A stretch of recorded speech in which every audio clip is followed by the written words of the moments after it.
Good day and welcome to Letters and Politics. I'm Mitch Jeserich. This is a quote from an open letter written by economist John Maynard Keynes to Franklin Delano Roosevelt in 1933, just at the end of the first year of FDR's presidency. It says this, quote, "Dear Mr. President, you have made yourself the trustee for those in every country who seek to mend the evils of our condition by reasoned experiment within the framework of the existing social system.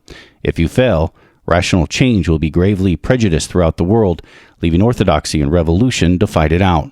But if you succeed, new and bolder methods will be tried everywhere. We may date the first chapter of a new economic era from your accession to office. This is a sufficient reason why I should venture to lay my reflections before you, though under the disadvantage of distance and partial knowledge." John Maynard Keynes is now remembered as the most consequential economist of the 20th century. His ideas that government should play an active role during tough economic times helped lead to unprecedented economic prosperity in the decades after many of his ideas were put into practice, both in the United States and in Western Europe. I found this letter after reading an op-ed in the New York Times last month by economic journalist Zachary Carter.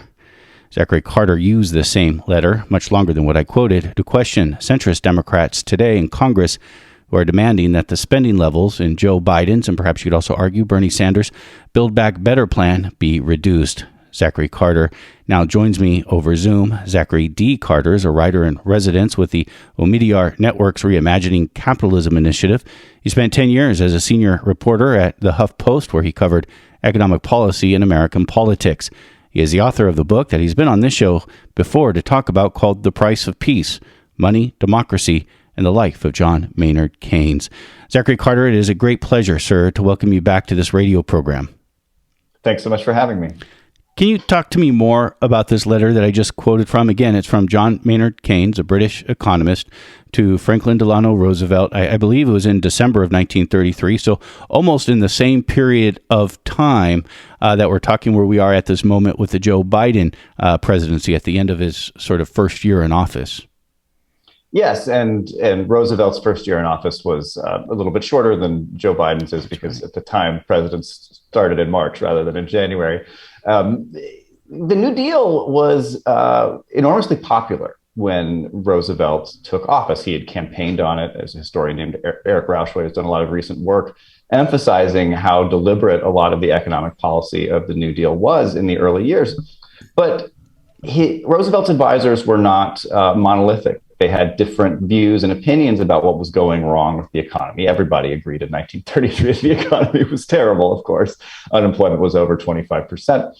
And Keynes sees in Roosevelt a world leader who is much like himself, someone who is not wedded to the kind of laissez-faire orthodoxy that dominates economics departments in the 1920s and early 1930s, but also staunchly opposed to the revolutionary politics of the leading critique of that orthodoxy, which at the time was Marxism. And so Keynes he's remembered today largely as a progressive, but in his day, he was much more like a centrist in important respects. His policy proposals and his sort of social goals look a lot more like those of contemporary progressives. But in the moment, he's very much a centrist, somebody who's trying to fight off revolution and the sort of attractive pull of Marxism in an era of economic collapse. He's also trying to fight off economic orthodoxy, saying, "Look at this! The set of policy proposals that the economists are advancing right now just offer nothing for the problems that ordinary people are facing." And Roosevelt largely agrees with that, but exactly what he's going to put forward is unclear. And so Keynes describes Roosevelt's project as a dual project of recovery and reform. And he says, all of your reforms that you're trying to put into place make a lot of sense. Wall Street's gone totally wild over the past few years. There's been all sorts of reckless excess in different markets. Monopolies have too much power over different sectors of the economy. And it's really important to address those issues. But if you don't address them in a way that supports a robust economic recovery, then those reforms are going to be delegitimized. People are going to look at those reforms and say, aha, you broke up these big banks, you regulated them, and the economy's bad. It must be these reforms that have damaged the recession and prolonged it, damaged the economy and prolonged the recession. Sorry.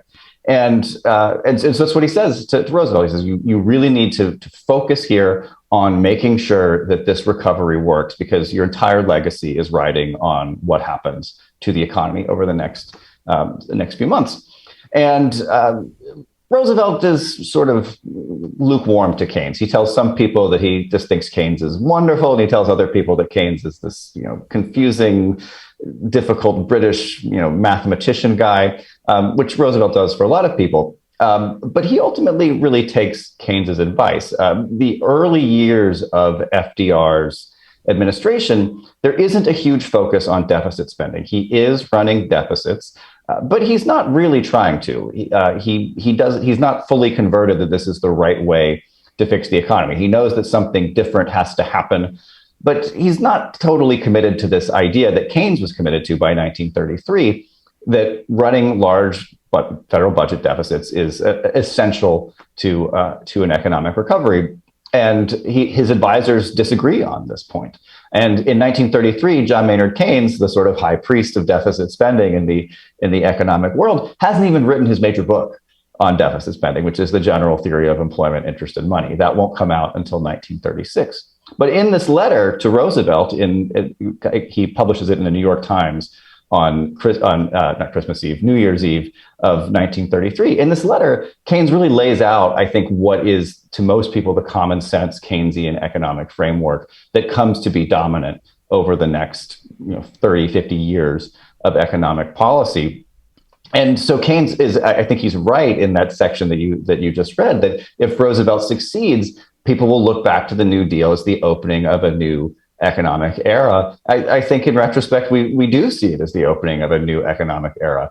I think whether we see that era sort of being extinguished in the 1970s or whether we see it being part of a new way of thinking is really riding on what happens over the next few years now. The stakes for Joe Biden and the economic recovery, I think, are really quite high. There's a lot of intellectual churn happening in the economics world as we speak. People are open to new ideas. They're revisiting old ideas and thinking differently. There's a lot more openness in the profession than there's been in some time. But unless that sort of intellectual spirit of experimentation finds some political purchase, I think we'll probably backslide back to the way that we've thought about economics before the 2008 financial crisis. And I think that would be really bad. It'd be a real shame for human progress. But this is the way that economic change happens. Having an intellectual breakthrough alone isn't enough. You also need to have some sort of political mechanism for putting these ideas into practice, because economics is a unique science. It's not like biology or chemistry where you can run controlled experiments. You have the real world, and that's basically it. So unless you have political power and the opportunity to put your ideas into practice, people will never know. I think that makes this moment a particularly important one. And again, this is just right in the first line of that letter that Keynes wrote to FDR. He calls him the trustee for those in every country, not even just the United States, but in every country who would seek to mend the evils of our condition. And I guess that could be many things, but a lot probably centered around the grave economic situation at the time, and even the polarized politics that would spur. But then this is the part I want to highlight, by using reasoned experiment within the framework of an existing social system. In other words, to keep some kind of revolution of happening. And then, but we should also be clear, what FDR does is transformational. It fundamentally changes what in our relationship to the government, the people's relationship to the government. I think that's right, and I think to talk about FDR as a centrist or a moderate in the contemporary sense is it's a complex sort of judgment to make. He is a transformational president, but he is transforming. He's transforming the system rather than destroying the system. You still have social. He's saving the system. We hear that all the time. He saved capitalism in America. But even that, I think, is a bit misleading, because he does. But he also changes capitalism. What we mean when we say capitalism, the reason people today can not just laugh you out of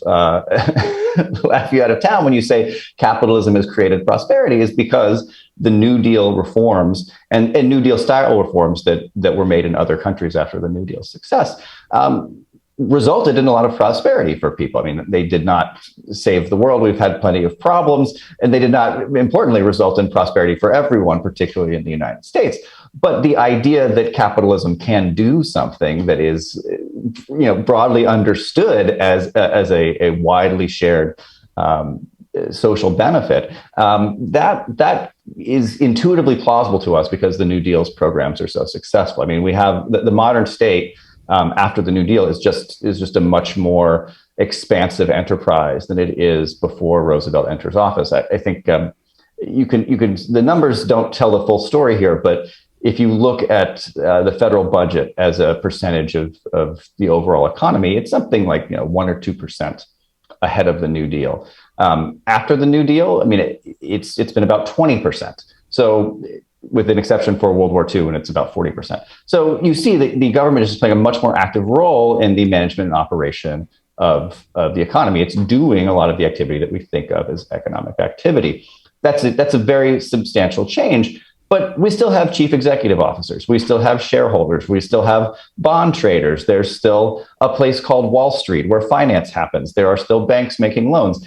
The state does not take over the entire apparatus of either production or finance. And there's a sense in which Keynes really wants to have that system preserved, not because he has any particular love for that system, but because he's very afraid of social upheaval and violence. He thinks revolutions tend to lead to bad ends, regardless of what the motivations for the revolution may be. In Keynes's time, he's particularly concerned about revolution from the right and a sort of militaristic, what we now call a fascist or authoritarian takeover. But he's friends and allies with a lot of people who are concerned about a communist takeover. The Bolshevik Revolution is not that old in 1933. And it's not lost on Keynes that FDR and Adolf Hitler came to power in the same year. So there's a clear international context for all of this, which political context, which is interwoven with the economic project and the intellectual project that Keynes is engaged in. And I think that particular moment, it's important to understand Keynes is a moderate in this sense, but that doesn't mean he doesn't want to do anything, or that he's opposed to action, or that he just wants to whittle down the reforms of somebody with a bigger vision. He doesn't say, let's do a little bit less revolution when he talks to the Marxists. He says, let's do something else entirely, and let's really go for it. And I think that is a distinction that moderates and people who call themselves centrists today either lose sight of or take advantage of, depending on the political actor. There's a sense in which being a moderate doesn't have to mean being somebody who's afraid of doing things, afraid of action. It can be a big, ambitious type of worldview. And in a time of crisis, I think it really has to be. But there are a lot of what the historian Arthur M. Schlesinger called middle of the road politicians who like to take this mantle and use it to advocate not doing anything and letting the crisis overwhelm you. And I think we're seeing quite a bit of that today in the Democratic Party, unfortunately. And I want to get into that. And I think it's important just to really nail down and highlight here what you've already said, but that Keynes and Keynesian economics today would be considered in the American context as leftist economics, leftist politics. But if you look at Keynes during his day, when he's kind of stuck on one side between the Bolsheviks and, I guess, Mussolini on the other side, he was an absolute centrist and absolute moderate at the time, who was calling on FDR to make changes because of, I guess, those dynamics and, of course, the situation of the world economy at the time. I don't think anybody would argue that our economic situation right now is as bad as it was during the Great Depression. But that said, it's certainly unstable right now. And I think many people feel a lot of fear concerning what is happening. Tell me how you see that period of time to what we're experiencing now? And let me just add this: the title of your op-ed in the New York Times is "Why Are Moderates Trying to Blow Up Biden's Centrist Economic Plan?" Which again is interesting because not everyone actually sees it as a centrist plan. Yes, I think if you go back and review the economic conditions of the 1920s and 1930s, they're of course just very different from the economic conditions today. Unemployment in the United States is over 25% by the time Roosevelt takes office. I mean, that's just a figure that is almost incomprehensible to us now. The worst we've seen since is like 10%. I'm forgetting the actual statistics for the COVID pandemic, but even then, we're not talking in the pandemic recession about years and years of sustained levels of very, very high unemployment. But we do have a lot of social unrest accompanying the economic damage, not only from COVID-19, but from the financial crisis of 2008 and the very, very long recovery that took place afterwards. I mean, a long recovery is a really nice way of saying poor economic management after 2008. And of course, poor economic management leading up to 2008, which is why 2008 happened. And if you look around the world, it's not just the United States, you see after the financial crisis, a lot of this political upheaval happening in other countries. There is clearly an energized and angered political right, not only in the United States, but across Europe in particular. And these openly authoritarian movements have been picking up steam and picking up allies in less, people who do not identify as authoritarians are sort of finding coalitions with these authoritarian politics ideologue types around the world. That is a change, and it does, in a lot of ways, I think, have a certain resonance with what happens in the 1920s and 1930s. Now, I don't think it's obvious that our current situation is going to lead to the exact same type of disaster that we saw in the 1930s with the rise of fascism, but I think it's a very real threat, and I think any effort to beat back that tide is going to require a pretty robust economic policy component. I don't think, for instance, that if you just cut some stimulus checks to people that like fascism will go away, but I do think having some sort of economic program that gives people a sense of security that not only is there economic future being tended to by people who are competent and who care, but also that they are part of a political system that responds when they are in trouble, that their needs and their problems matter to the democratic system. And one of the real problems, I think, with the economic management since 2008 is that the sort of asymmetrical nature of the recovery has made a lot of people feel like they're out in the cold. It was particularly acute in 2008, where you had all of these very aggressive bailouts and emergency measures to sustain the financial system and the incomes of people who were very well paid in the financial system, while the unemployment rate shot up to double digits. Obviously, some people experienced a great deal of pain and other people didn't. When the political system needed to be activated to save people, it could be activated, but it did not save everyone. I think in the pandemic, the story is a little more complicated because I think the rescue operations of the pandemic were more comprehensive. I think they were more egalitarian in general. They tried to target a broader swath of the public, and they worked for a broader swath of the public. But we have nevertheless seen inequality accelerate over the course of the recovery as asset values have increased. There are a lot of people who own stocks and bonds, particularly stocks, who've seen those values increase at a higher rate than the incomes of people farther down. So you do still have this sort of tension within the existing system, and I think it's just very difficult to reform a system through emergency crisis measures. Sometimes in a crisis, the emergency measures will reveal tools that are useful for managing the economy going forward.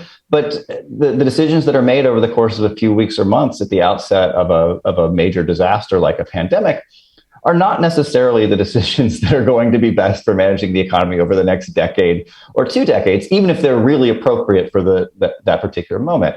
And I think what the Biden administration has done with their economic package is think very carefully about what the strains and stresses are for ordinary families and what kind of sort of infrastructure we need for the entire economic system, not just infrastructure like roads and bridges so that people can get to work, but infrastructure like childcare so that people can go to work. If you have a kid and the kid is sick, you have to stay home, right? Your kid can't go to school. Most people, childcare is one of the biggest expenses that households face. It's right there after housing and transportation. For some families, it's more than housing or transportation. And so the idea that you're going to be able to, be your best worker self while you're also shouldering childcare duties is I think anybody who has children knows a little bit far-fetched. So the Biden administration is trying to do all these things for the social purpose of, it's good to have a good childcare program, but also because it makes that broader economic system work better. There's a very kind of conservative or moderate impetus to this type of agenda, which says we want more people at work. We're not talking about expanding the welfare state here just so that people can have more incomes without going out and having a job. Although there is more money coming out the door, more support, income support for families under these programs. The overall vision is one of making the existing system work much better. And I think that fundamental sort of moderation or centrism that Biden is expressing in this program is being lost by the political debate in Washington, where a few Democrats, it's really only 2 Democrats at this point, who are holding up the agenda, are positioning themselves as wanting to slow down and not do so much and shrink the size of this package or whatever. As if repairing the existing system is somehow a radical or dangerous thing to do, and I think that's a really big mistake, and it's very unfortunate. This is Letters on Politics, and we are in conversation with Zachary D. Carter. He is a writer in residence with the Omidyar Network's Reimagining Capitalism initiative. For many years, he was a reporter with the HuffPost, where he covered economic policy and American politics, and he is the author of the book, The Price of Peace, Money, Democracy, and the Life of John Maynard Keynes. There's a couple things there I want to follow up with you that you just mentioned. First, the 2 Democratic senators, Kyrsten Sinema and Joe Manchin, who seem to be the obstacle from getting a $3.5 trillion measure through Congress, though I'm not entirely sure how all the 10 or so moderates in the House would vote, but still the attention's on Sinema and on Manchin.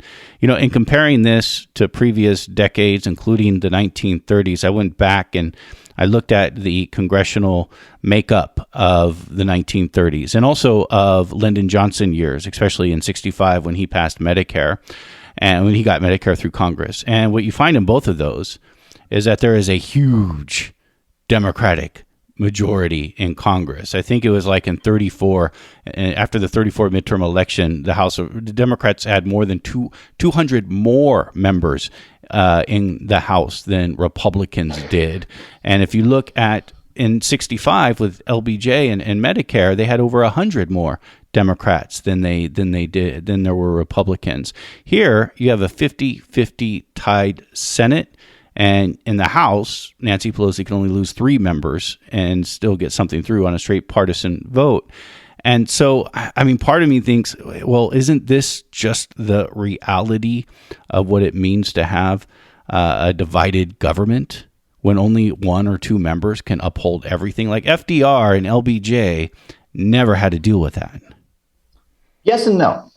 You're right in that the partisan majorities were much larger, but political partisanship was different in the 1930s and in the 1960s than it is today. It's very clear with the case of FDR. FDR's agenda is constantly trying to accommodate Southern Democrats. And there are some Southern Democrats who are sort of, New Deal for me, but not for thee on race, where they support, a robust welfare state and active economic management for white people, but not for Black families.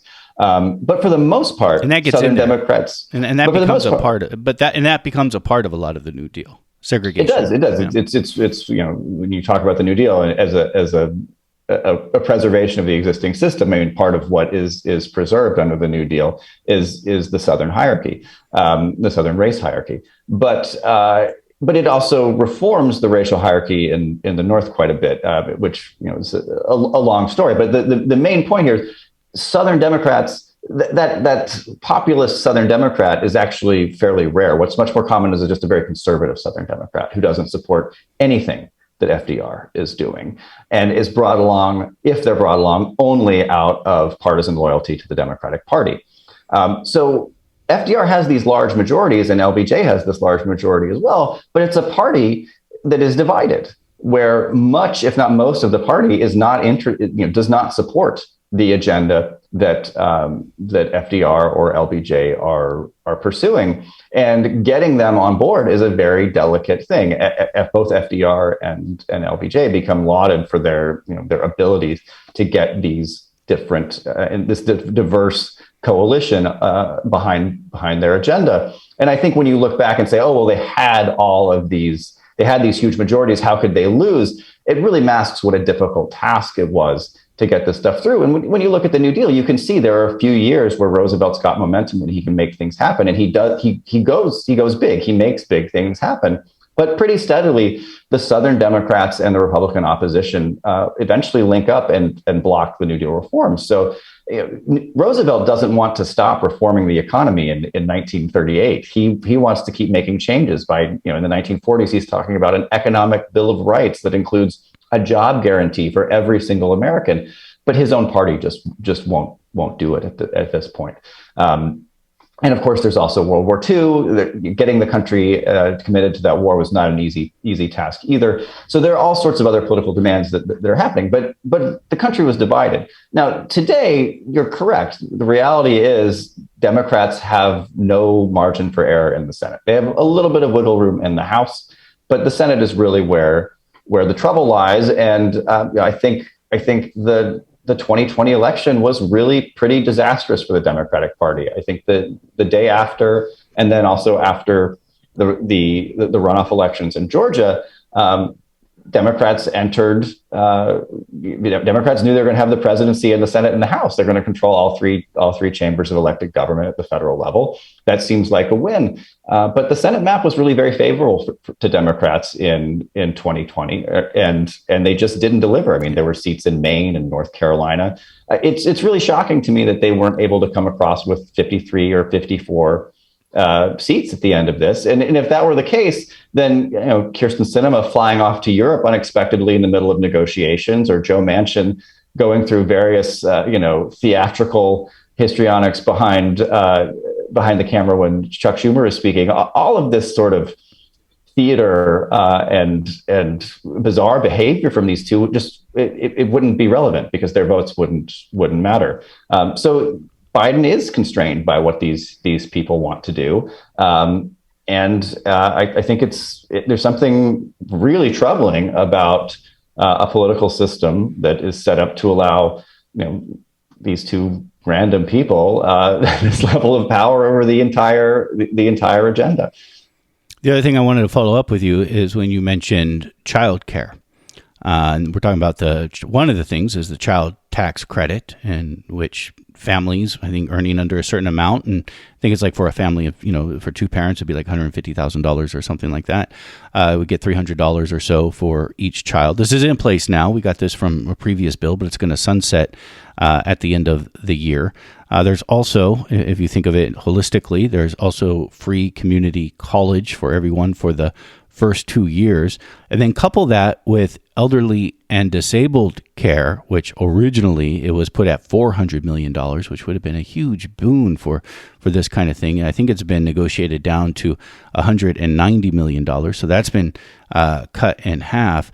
But talking about just the transformation that this bill would have done, it would have, everyone who's had kids knows the struggles to get by with kids, and everyone who has grandparents and parents, which is almost everyone, knows the struggle we have trying to make sure everyone is okay. And to make that easier for everyone, to me, I think you could make a very good argument that the most important part of this entire package deals with climate change, is because the existential threat that climate change presents. But it's kind of hard to understand exactly how it's going to do all that.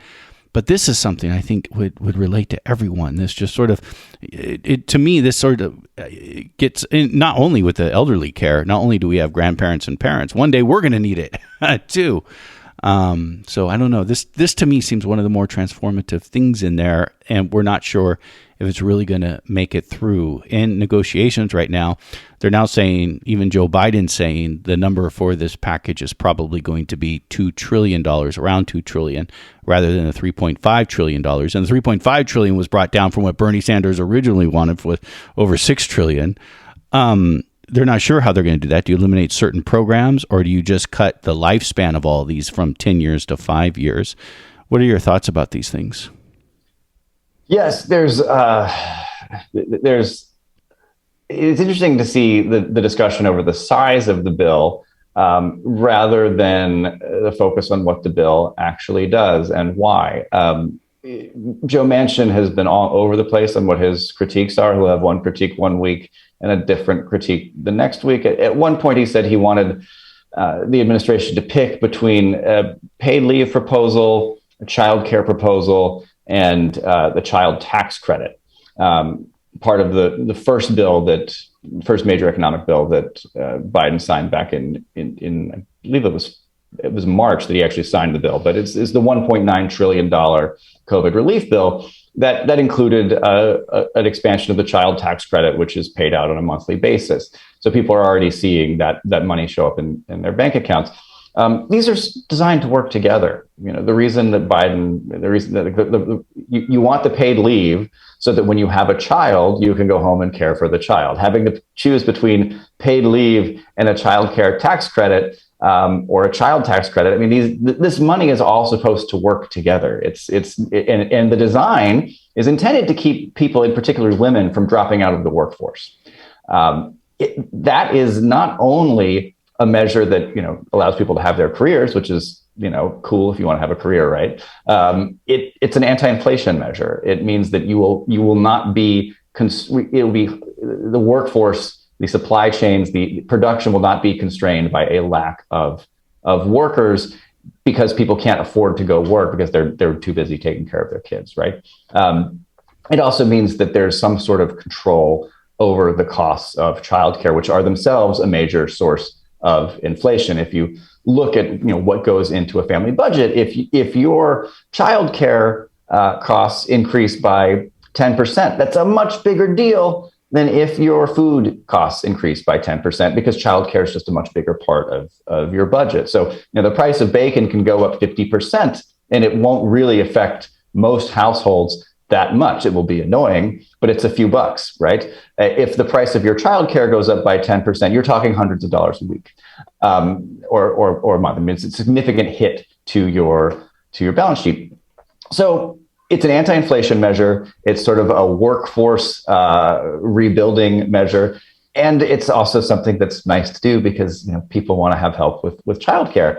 And I think there's kind of there's a really unfortunate kind of dynamic in American politics, which I don't think exists to quite the same degree in other countries, where things that are nice, or things that seem kind, or things that seem family-ish are considered unserious and not robust, tough economic money numbers stuff. And you even see this within the economics profession. People who focus on what is often referred to as the care economy are delegated to sort of a lower position in the hierarchy of the academy compared to, say, a monetary economist. Yeah. When, of course, when you're studying the macro economy or you're studying monetary economics, you're studying people doing stuff in the real world, like caring for children and sending them to school and the like.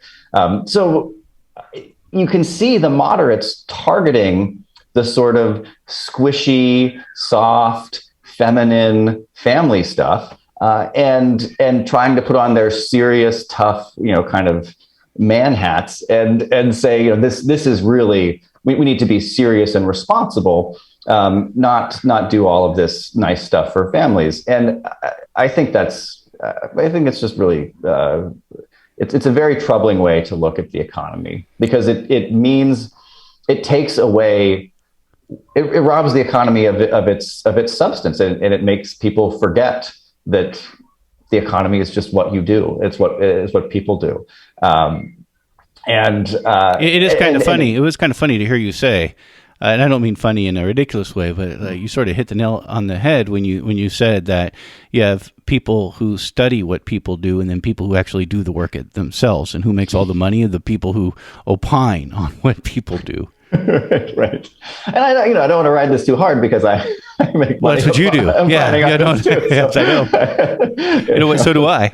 Let's keep that economy going there. But yes, it's your point is right. And I think, unfortunately, in the Senate, there's this sort of view that to be tough and responsible is to deny people nice things. And I think that's just sad in its own right, but it's also really, really just out of touch with what's been happening politically, not only in the United States, but around the world since the financial crisis. People don't feel like the political system responds to their needs. And so when someone puts on the table, here's a reform which is designed to make your life much easier, and you have a bunch of people in the same party as the sort of reform initiator saying, no, we don't want to do that because it's bad. You're communicating to the entire country that a significant faction of this political party doesn't want the political system to be responsive to the needs of ordinary people. And I don't think there's some like switch that flips in people's heads where they say, aha, now I like authoritarianism. But it does make people a little disillusioned with what the Democratic Party has to offer. And I think particularly after January 6th, it's pretty clear that people who care about democracy, the home for them in American politics, people who care deeply about democracy is in the Democratic Party. I don't think that's always been the case, but I think it is right now. And so what Joe Manchin and Kyrsten Sinema are doing is extremely reckless and dangerous under the mantle of, and they're doing it under the mantle of responsibility and some sense of adult decision making. We're going to keep these squabbling children, these progressives, from doing too much. But they're not keeping squabbling progressives from doing too much. They're keeping moderates from pursuing a moderate agenda. It's interesting to hear the childcare aspect of the Build Back Better plan as anti-inflationary, especially when everyone right now is pretty freaked out by inflation. A new government report has just come out showing we're on pace of an annual inflation rate of 5.4%, which I think is the most in about 3 decades or so. People are noticing it when they go to the store. Things cost more money. I think they're really scared. I think people are genuinely scared right now about inflation and how much the money that they have is going to be worth in the next year or two or in the near future. Is this a threat to this plan? Even if, and I know Biden says this plan is fully paid for, but they seem to be struggling with getting those measures of how they're going to pay for it through, like negotiating drug prices. The banking industry right now is up in arms, and so are their customers concerning this idea that the government can look at everyone's bank account who has $600 or more to see if there's any discrepancies with what they pay in taxes. But that all said, do you think inflation and the inflation we're seeing right now is dangerous to this proposal in Congress? So there are two separate sort of points that you made there that I think are both relevant. One is on inflation, the other one's on the budget deficit and the budget impact of this legislation. It's not obvious that running a bigger deficit leads inevitably to inflation. That is a sort of connection that a lot of people intuitively make in their minds. And there are circumstances in which budget deficits can be inflationary, but they aren't necessarily. We've been running budget deficits in the United States that have been bigger and bigger and bigger for the last 30 years. And last 40 years, really, and inflation has been virtually non-existent over that entire time frame. So a budget deficit does not inevitably mean, even a very large budget deficit, does not mean that prices go up. But that said, I think inflation, which we have been experiencing this year, higher levels of inflation than economists had anticipated, I do think it's a political threat to this agenda. I don't think it should be. But I don't think we should be facing existential climate change disasters. A lot of things have gone wrong over the past several decades, and the perception that rising prices mean you have to cut back on government expenditures is something that is widely shared among. I won't say everybody in the public is going around thinking this thought every day, but I think it's a perspective that is broadly shared.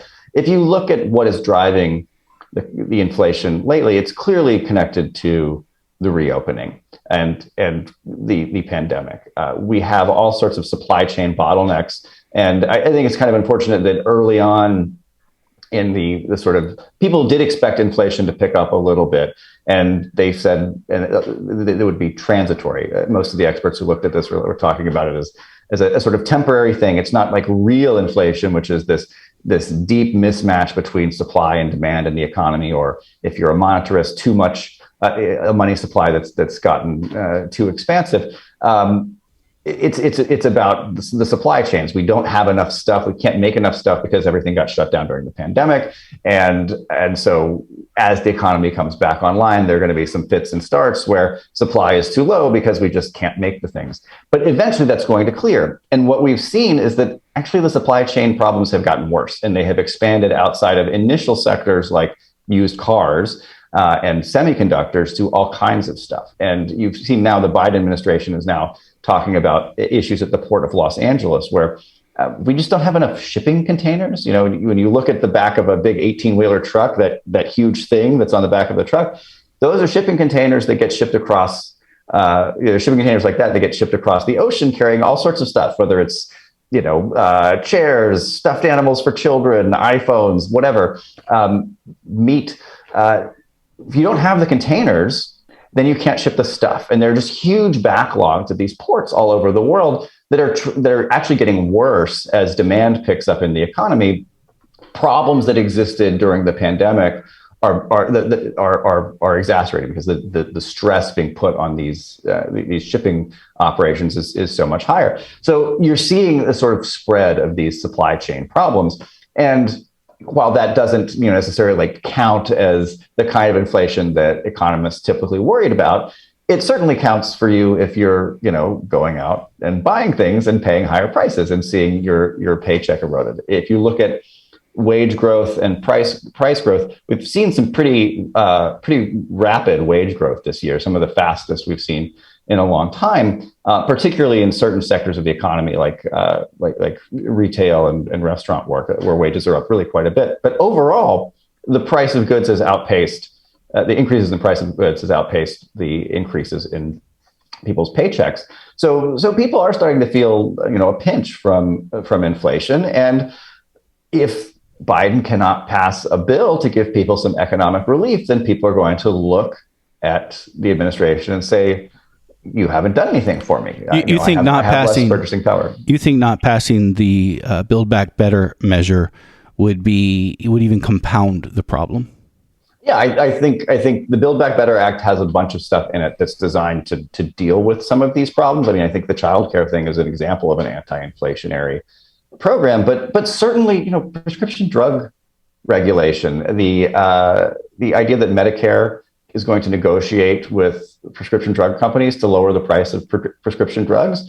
I mean, that's an anti-inflationary measure, and how effective it is depends on the way it's designed and the rest. But we're talking about a program that lowers government costs, and that program has a lot of opposition from Kyrsten Sinema, for instance.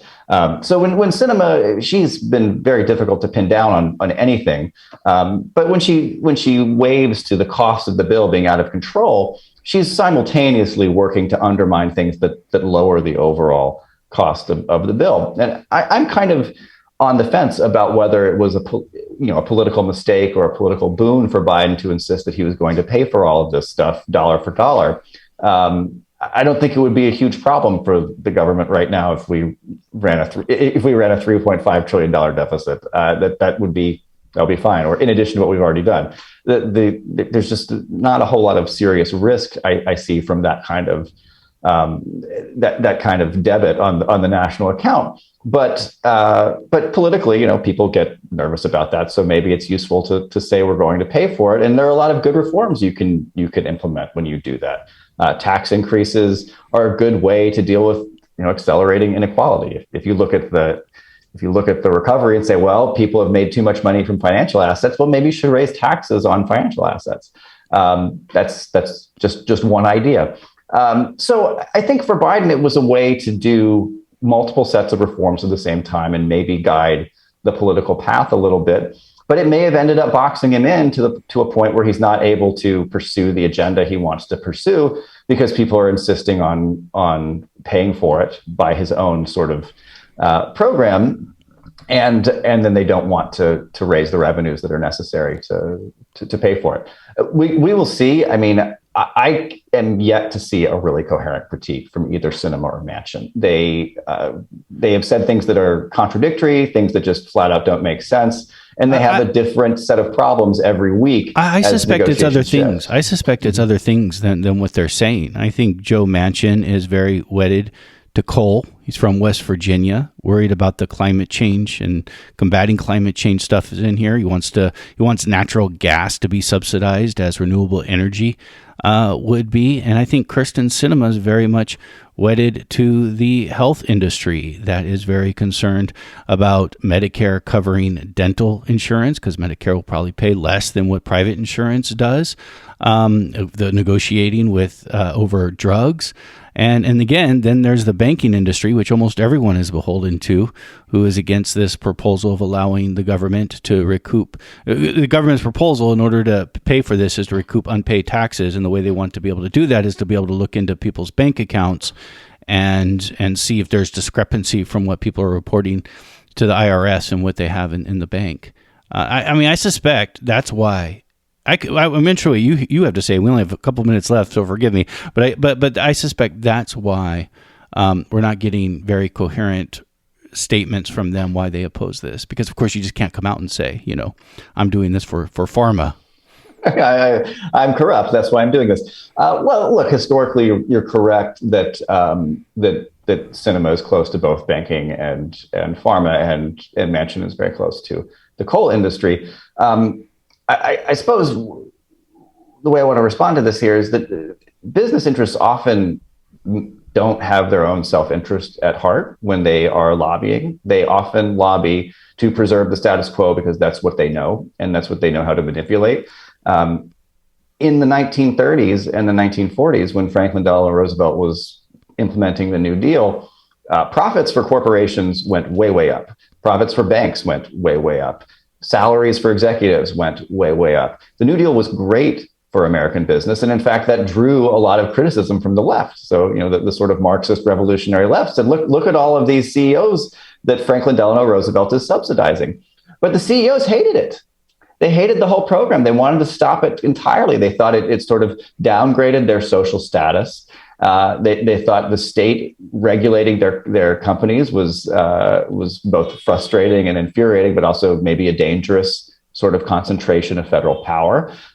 You couldn't get the business class on board with this program until it had been implemented for so long that it became a new normal that the business class didn't want to deviate from. And so at a certain point in time, you sort of reach a tipping point, and the business establishment is trying to lobby to tweak specific programs rather than to repeal the entire project. And you do still see that today. I mean, it's very rare to see politicians come out and say they actually want to get rid of Social Security, for instance, or they want to abolish the Securities and Exchange Commission. I mean, that just isn't part of the conservative project anymore.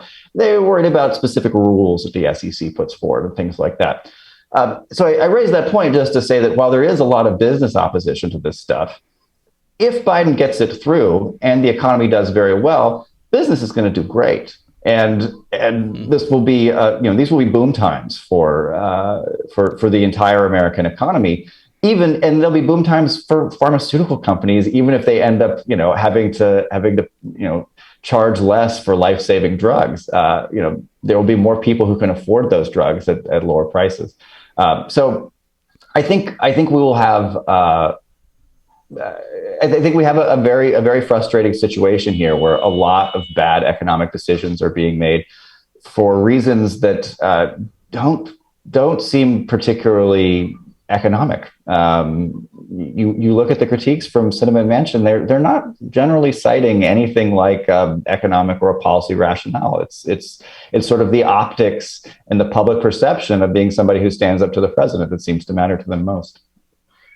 Zachary D. Carter is a writer-resident with Omidyar Network's Reimagining Capitalism initiative. He's also the author of the book, The Price of Peace, Money, Democracy, and the Life of John Maynard Keynes. Zachary Carter, I've enjoyed our conversation. Thank you, sir. Thanks so much for having me.